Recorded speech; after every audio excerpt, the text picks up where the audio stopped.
there are over 30 harmful substances in cigarette smoke, including alkaloids, arsenic, nicotine, aldehydes, and others. Many of these are deadly poisons. Of special significance is benzopyrene, which is one of the known cancer-producing agents. As the tobacco burns, it reaches temperatures as high as 1600 degrees Fahrenheit, and this process causes physical and chemical changes in the nicotine, tars, and other substances. Most of these products are gaseous at high temperatures, and they become part of the smoke that is carried into the respiratory passages and absorbed through the mucous membrane and the tissues. Foremost among these substances is carbon monoxide, which is the killer in automobile exhaust.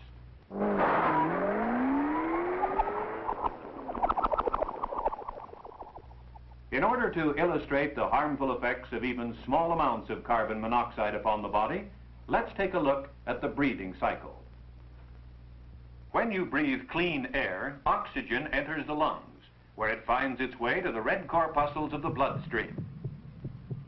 The heart then pumps the blood to the body cells, which in turn utilize the oxygen. As you smoke, carbon monoxide, the poisonous gas we have mentioned, is attracted to the red corpuscles just as the oxygen was, only more strongly.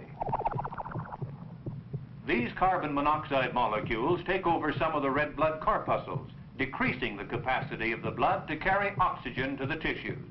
In other words, they prevent the oxygen from reaching the red blood cells, thereby reducing the oxygen transportation by 5 to 15%.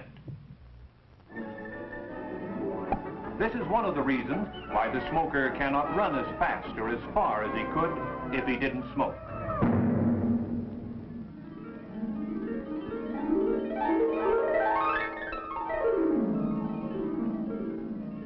Another bad actor in cigarettes is nicotine. Nicotine is an alkaloid and works upon the nerve centers of the brain that regulate the heartbeat and breathing. In addition, nicotine causes the small blood vessels to get smaller or constrict. There is substantial evidence that continuous smoking causes the small blood vessels to lose their elasticity, and this increases the possibility of heart trouble and blood vessel diseases. The heavy smoker smokes the equivalent of a cigarette over 6 feet long every day, or one about the length of a coffin.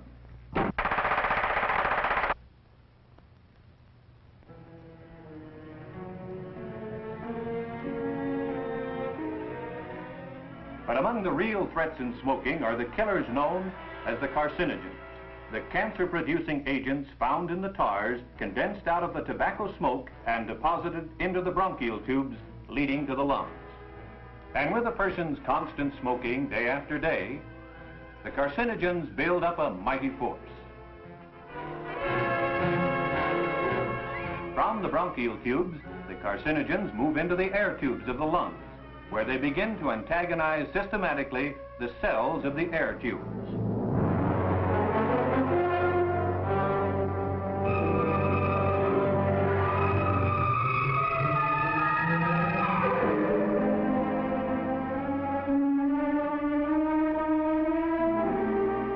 It is not known why the cells change and become abnormal, but they begin to grow and affect those cells around them until the victim finds himself hopelessly afflicted with lung cancer.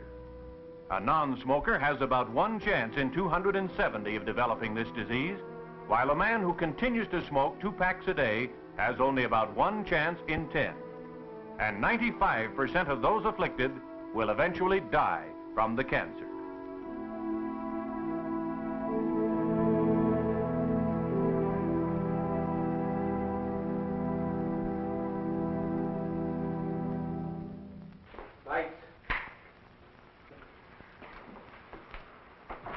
And so the evil cycle goes on and on. Our cigarette's gone now. Let's see what we've gathered from it. Keep in mind what was said about nicotine. It's a poison, deadly poison. It ranks with cyanide.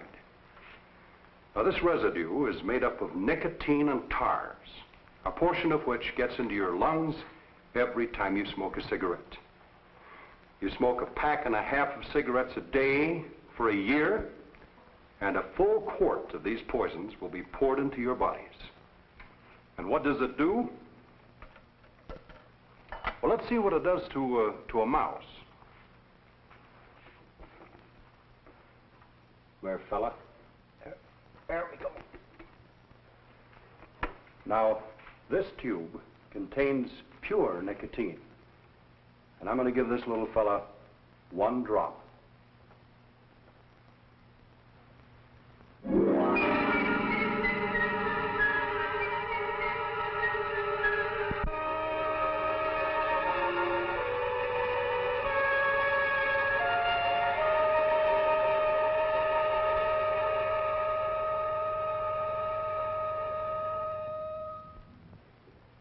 Fortunately, man is many times larger than a mouse, for that amount of nicotine would kill him just like it kills the mouse.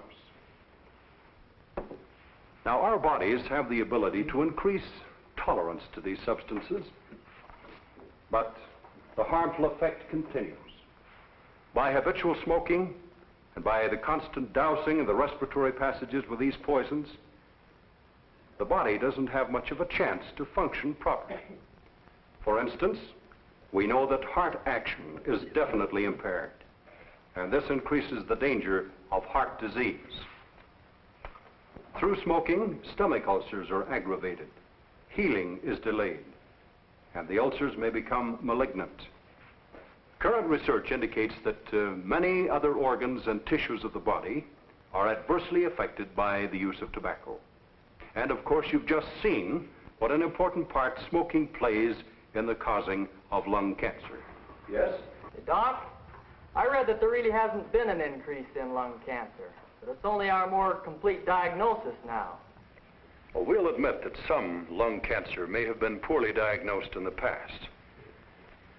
But in the year 1912, there were only 276 known cases of lung cancer in the whole United States. Today, it kills more than 35,000 Americans every year.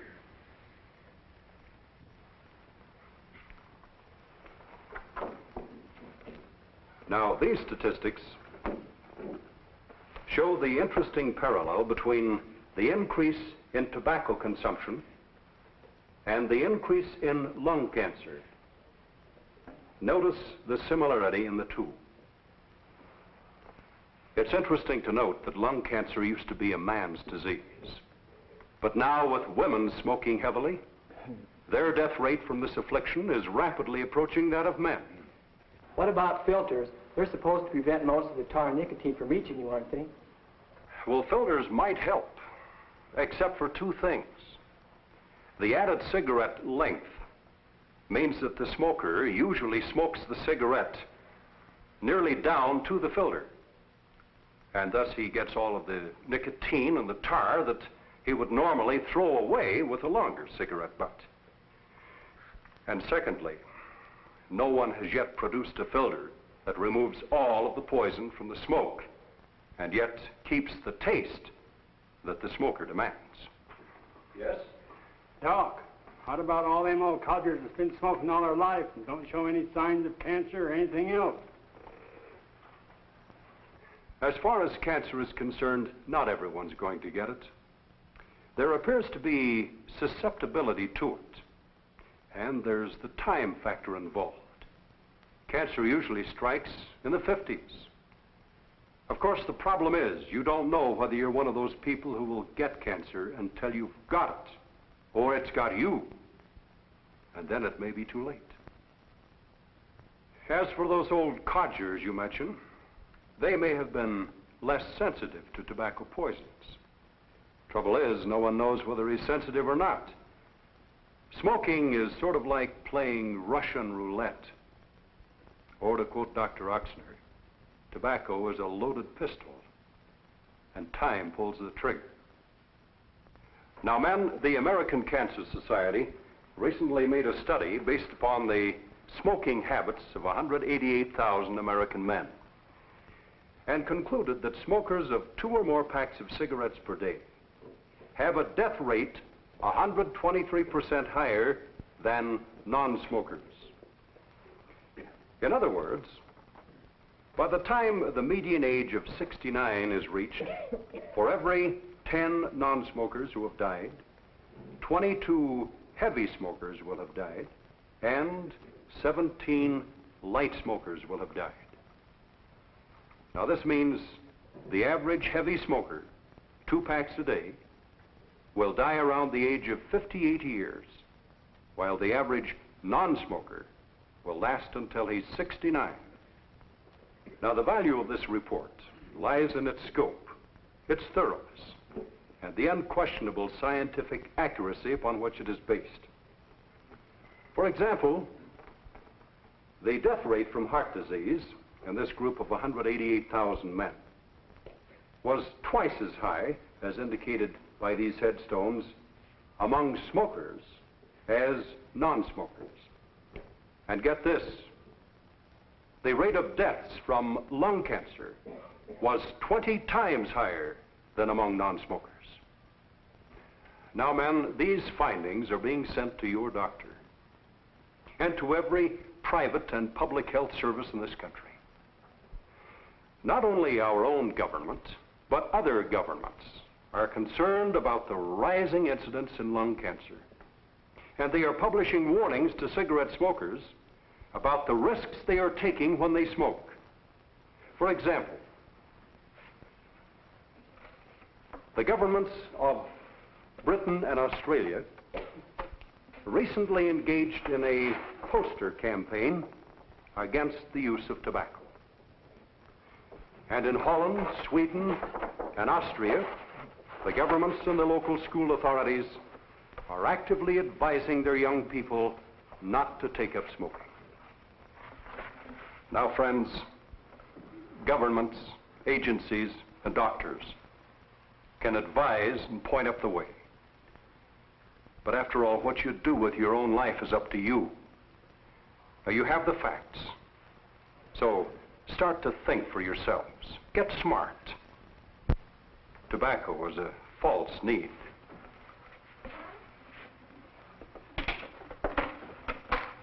Sure, it may be hard to quit, but you can if you really want to.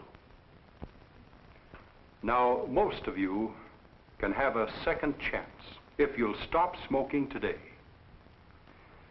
And I promise you, if you do, your food will taste better. Your breath will be sweeter. Your eyes will be clearer. And your whole body will function better. In short, you will live longer and you'll enjoy life more. Well, that's it, fellas. Thanks a lot.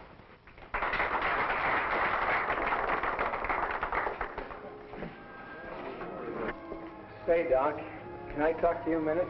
Why, sure, Nick. What's on your mind? I want you to know that I sure enjoyed, I can't say I really enjoyed it, but everything you said is true, and I'm quitting.